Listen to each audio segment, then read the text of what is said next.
Alright, resume tayo mga ma'am sir. Tuyo na yung ating flat clear. Yung flat clear na layer na yung apply natin. So, pwede na tayo mag-apply ng mga iba pang mga paint techniques kasi didikit na siya dun sa surface.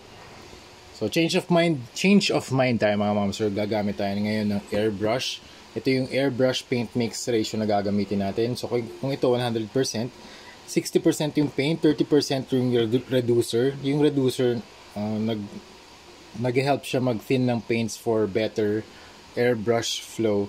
Tapos yung 10% naman, flow improver, it decreases clogging. So ganito yung itsura niya. Ito yung gagamitin natin. Airbrush flow improver and airbrush reducer. Yan. This one thins the paints. This one decreases clogging. Tapos ito yung paint na gagamitin. Ay, tulo na pala. Ito yung paint na gagamitin natin. PH 179 black. Okay, lagay na natin 60% paint.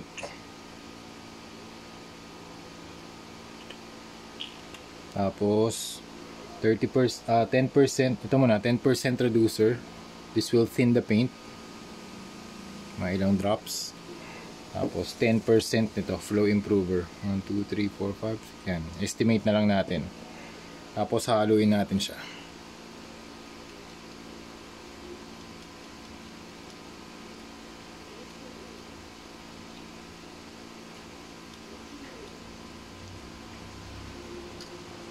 Okay, tapos takpan na natin. Ready na to.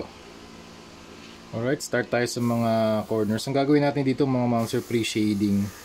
Start tayo dito sa mga corners, mga kung saan may mga damage, doon tayo mag-spray ng paint. Ayan, pwede dito. Ayan.